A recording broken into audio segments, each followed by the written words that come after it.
Hi everyone, welcome back to the channel once again. If you're new here, first thing, subscribe to the channel and hit the like button as well. So as we have seen in the title of the video, today we are going to be looking at how the shared facilities in a condominium society are managed.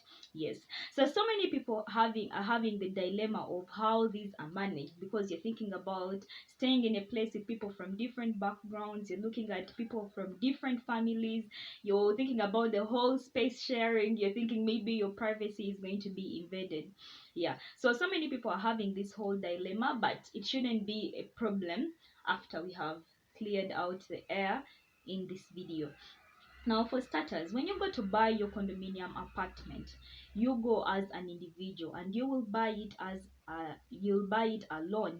You'll be a homeowner for your specific apartment, and then different homeowners will also come on board and buy the different apartments that are in that society.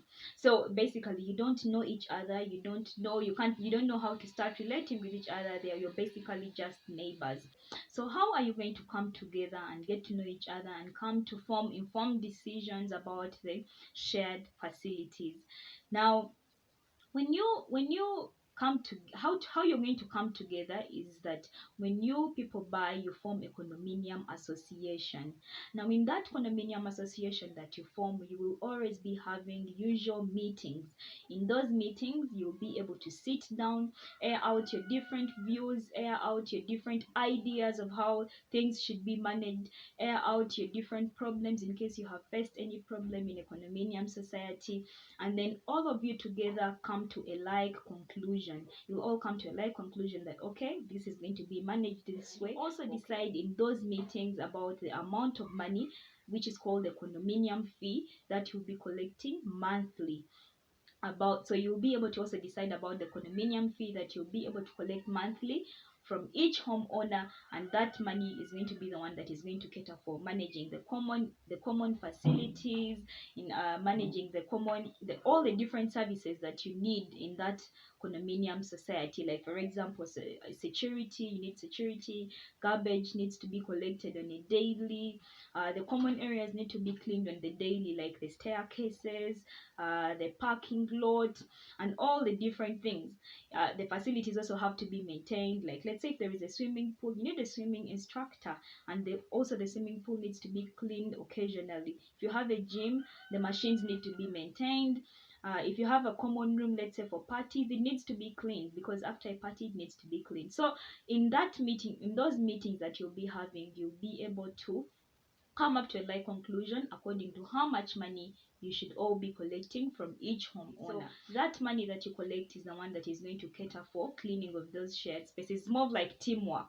So each and everyone brings a portion of a certain amount of money, and then when you bring all that money together, it can actually do something really big. Now, in that condominium association that you form, you may ask yourself, who leads it? When you come together, some societies decide to elect and others decide to volunteer. But the major positions that are supposed to be elected or formed are you need a chairman for that association, you need a secretary for that association, and you also need a treasurer for that association. Now, those are the major points. So the chairman gets to lead the association, but that doesn't mean that decision making lies on the chairman. Decision making still lies on all of the homeowners. Yeah, so that is how basically things are managed. So the chairman will lead the association. In case anything needs to be done, he's the one to be asked. In case you have any view, you tell the chairman, but still the decision making will be lying on all of the homeowners. Yeah, so the different homeowners are the ones that make the association, and that money that you collect is the one that is going to cater for maintaining all of these common or shared facilities. Yeah, so basically that is it about the association that you form. Now, the whole essence of also staying in a condominium society and you're going to be sharing some of these common spaces is that people can access these facilities easily within their reach, because they are just within their society and they're for all of the homeowners. So you can access them easily at any time that you want, and you also get to pay less for you to be able to access them. So they come to you at a at a really cheaper cost compared to you going out. So let's say if you wanted to go swimming, you'd have to pay money for where you're going to swim, but this time the swimming pool is just within your society. And while you were buying your apartment, you very well, the amount that you paid was also partly looking at the fact that the swimming pool is there and you're going to be accessing it. And that money that you're going to be paying for for, let's say, the monthly condominium fee that you're going to be paying is basically for maintenance of this swimming pool. So it's coming to you at a cheaper cost just for maintenance, not for you to go and actually swim. Yeah, so that is the whole essence of these whole shared facilities that are within the society. So you may ask yourself, how are things going to be managed either way? Now, sometimes the association decides to take on the management by itself, because let's say maybe they feel they can do things better, or let's say it also comes to you at a cheaper cost because you don't have to pay anyone to make decisions for you, or you don't have to pay anyone to do things for you. And also sometimes the advantage of it is that you're doing things for yourself, so you basically choose the best because you want to live in a comfortable lifestyle, and you also want to live in a comfortable place.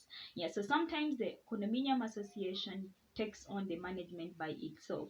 So it will make sure, let's say in case you have to look at the visitors parking, how is it going to be managed? The security, how is the security going to be worked on? Let's say if there is the party, how often is the party room going to be cleaned? The staircases, how often are the staircases going to be cleaned because people keep passing there? Are they going to be cleaned, like, let's say 2 times a day? So sometimes the association takes on the management by itself. And then some other societies decide to hire a property management company to do the management for it. Now, usually the property management company does the work in a more professional way, though obviously it will come at a higher cost, because you'll have to pay this property management company to also do the work for you. Yeah, so the condominium fee that you're paying will be a little bit stepped up so that it can also cover the money that is going to be paid to the property management company. Yeah, so either way, the property management company gets to do the work in a more professional way. So in case you have anything that is not making you happy about how things are maintained or how things are managed, and yet you have done your duty of paying your condominium fee, then you can go and complain to the property management company that, oh, this is not going as well, you need to change this. And in case you're still the ones that, all of you as the homeowners are still the ones that are doing the management, and something is not going as planned, in your next meeting, then you can talk about how to improve it or how to do it better. Yeah, so basically that is it about how the shared spaces are managed in these condominium societies. Yeah, you don't have to worry about how is it going to be managed. Your duty as a homeowner is to pay your condominium fee, and then the management will just flow just as well. And in those still the shared facilities, you don't have to worry that, okay, let's say if the party room is always is how am I going to be able to access it? What if I'm there and then someone else is coming? All that is going to be talked about in your different meetings. About, let's say if someone has a party, they just have to go and report to the chairman that, okay, chairman, I have a party and such a day. So let's say the chairman will be in charge of writing an email to the different homeowners that so and so have a party here, so leave the party area to this person. Of, let's say, the visitors parking. Now, so you will still be able to agree that at least everyone can have, let's say, don't bring your visitors and then they're going to take up the whole visitors parking. At least each one can take up about 3 visitors slots in case you have visitors around, and then also leave other visitor slots for other people.